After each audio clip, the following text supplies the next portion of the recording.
Hello there everyone, Ashnflash here, and welcome on into a very exciting LEGO Marvel or DC superheroes news video. And today, I'm not even caught up on all the reveals, but because this is mostly a superhero channel, I feel obligated to cover this.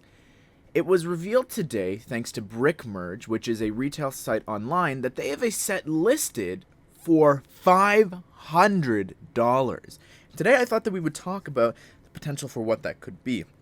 Now there is another set, and this is set number 76215. This is just titled LEGO D2C for €249.99. Now that's normally the exact same in USD, so that would be 349 Canadian most likely. Now, what could that be? Well, we know about the Hulkbuster rumored UCS return. We know that it's coming back at some point. A friend of mine, and I was going to do a separate video on this, but a friend of mine actually suggested that it could have the new Age of Ultron armor, the Mark 43, actually being able to fit inside that, which is why this new Hulkbuster is so much larger than the last one. Now, that would be really complicated, really cool, but I personally wouldn't like that because I know that the price would rise for that, which scares me because let's say that it is that. Potentially, what if that $500 set was the Hulkbuster and it was able to fit that? I don't even want to go there. My mind wants to run amok and think of all the other possibilities that that $500 set could be, which is set number 76210, which is the one retailing for 499 USD. So that'll probably just, again, chuck on another 100, probably more than that, though, in Canada. And my mind's going to so many different places. But let's start with the ideas for Marvel, because both DC and Marvel next year have their 10-year anniversary with LEGO. Technically, DC's is in December right now, but let's start with Marvel. And we've talked a bit about this before, just some of the ideas, but I thought that we'd re-go over them all since we have this video. I think the main one that everyone is thinking and expecting is an Avengers Tower. And I think that, you know, it is the 10-year anniversary of Stark Tower, and those designs are so vastly different. What I love a Stark Tower, absolutely, but I don't think, like, even the color-wise, you couldn't necessarily even transform them because the Avengers Tower is more gray and a lot more blue. So, yeah, I unfortunately, I don't think you could do that. But let's say there was Stark Tower for a second. What could you do? Well, you could actually have, like, maybe even a Leviathan or something like that included. Not a large one, but you could have that floating on the outside. I'm just trying to think of, like, what they did with the Bugle, having Goblin coming out of it and things like that.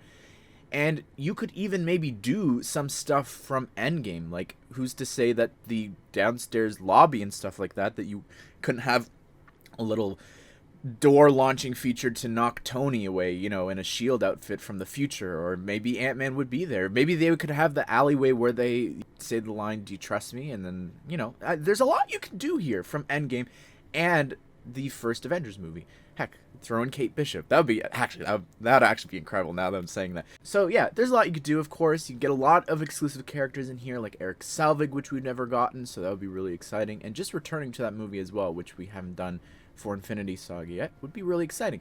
But doing it off of Avengers Age of Ultron, which for some reason LEGO seems to really be leaning into with some of the Infinity Saga sets, it would make the most sense to be the Avengers Tower. It appeared in the most, like, movies, I would say, in terms of its design, not necessarily like being there, but, you know, it appeared in Doctor Strange and even in the background from some of the Netflix promos, which may or may not be connected anymore. Anyways, I'm all over the place, but with that said, there's a lot you could do here. You could have them all be in different party suits, and then we could get Ultron in there, and I think that would be really, really great to see, and hopefully Happy as well, maybe Maria Hill. There's a lot of potential there, and I think regardless of whatever it winds up being with that, let's say if it is a set based in New York, please, everyone's asking, we want a Stan Lee figure, just have him be a little hot dog cart vendor. But if it was the Avengers, you could have him be the War Vet, which would be so cool. I'll take it, absolutely. But yeah, Avengers Tower, definitely a huge possibility. Could connect to the Bugle, of course, all the other modulars. But then the other one, which for $500, I'm not sure if it makes sense, because you got to remember, this is then going to be bigger than the Daily Bugle, is the Sanctum. I can't see it. I can see some of it, like, I could see it being a very big modular D2C, but I cannot see it being $500 worth. The other alternative, and I've seen a lot of people saying this, is X Mansion. I think it is wild to think that. I know that we are getting the new show being revived, the animated show, and we are getting that set, of course, with Wolverine coming out in January, but I think that if we were ever going to get one, it would be alongside whatever plans the MCU has for the X-Men. I can't see them doing it. There's no way. Out of nowhere, all of a sudden, they want to celebrate 10 years. Here's an X-Mansion.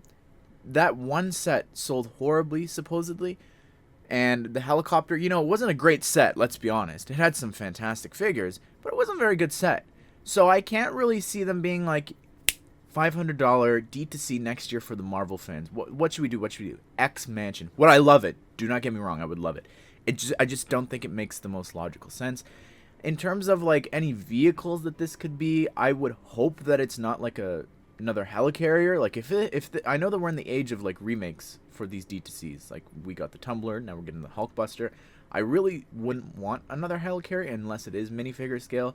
But even then, I would much rather prefer a different location than getting another D2C. I'd rather move along the story and narrative of the Lego Marvel Superheroes line than rehashing stuff. So let's move on over to DC, because I think the main thing that everyone has been saying this morning, from what I've seen, is an Arkham Asylum.